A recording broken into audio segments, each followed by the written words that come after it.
Nitong nakaraang 3 taon, hindi bababa sa 8,000 ang naitalang foreign students sa Pilipinas. Karamihan galing sa Iran, South Korea, China, India at Amerika.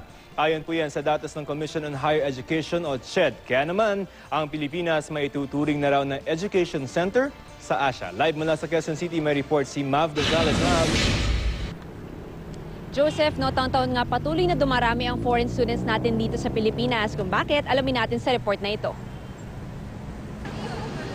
4 na taon na sa Pilipinas si Fer, isang Iranian na pumunta rito para mag-aral ng dentistry. Bagamat nawalay sa pamilya, nakahanap na raw siya ng mga kaibigan na parang kamag-anak na rin dito. Sometimes hard, sometimes homesick, but you know, the Filipino people are so warm, always kind and smiling, give you energy. Most of my Filipino friends.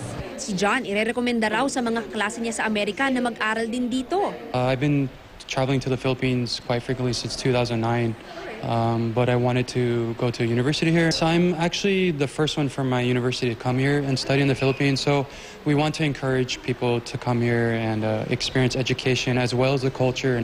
Dahil parami ang foreign students na dumadayo rito para mag-aral, ang Pilipinas na ngayon ang itinuturing na education center ng Asia. Magagaling na guro, magagandang paaralan at mga kursong in-demand sa merkado. Yan ang dahilan kung bakit ang edukasyon sa Pilipinas talaga namang world class. Very competitive ang ating mga paaralan, ano?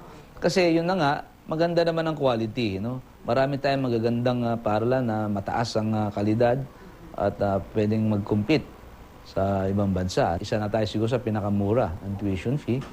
Kahit sabihin mo pang medical program yan, hospitality, no? ng Pilipino. No?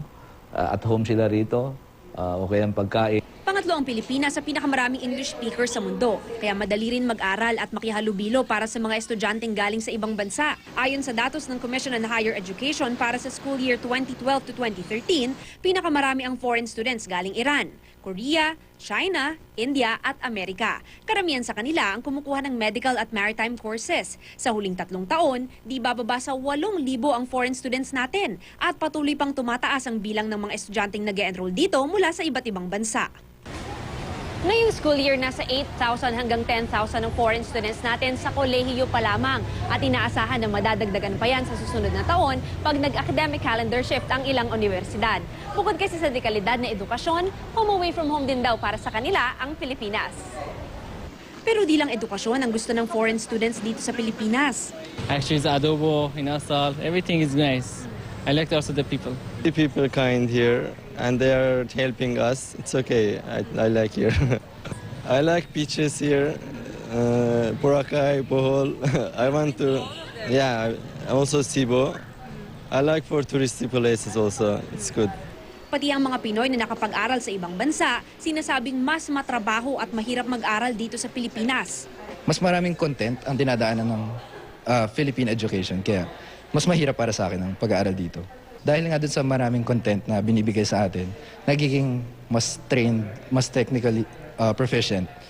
Kesa dun sa may inaral nga sa abroad, pero hindi nga gaano ka lawak yung alam. Pagka-graduate dito, tiyak na handang-handa na ang mga foreign students para maging professional sa kani-kanilang bansa.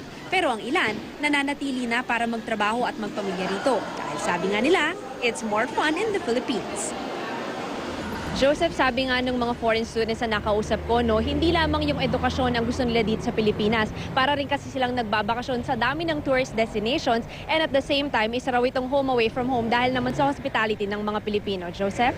Mab, ano yung mga courses na karaniwang kinukuha nila, yung mga foreignoy, kumbaga? Ayon sa CHED, merong 2 courses, Joseph, na talagang pinipili nitong mga foreign students natin. Una na dyan yung medical courses dahil kukumpara mo talaga sa ibang bansa, mas mura yan kung dito ka mag-aaral sa Pilipinas at hindi nako-compromise yung quality. At pangalawa pa, yung maritime courses naman, Joseph. Alright, maraming salamat, Mav Gonzalez.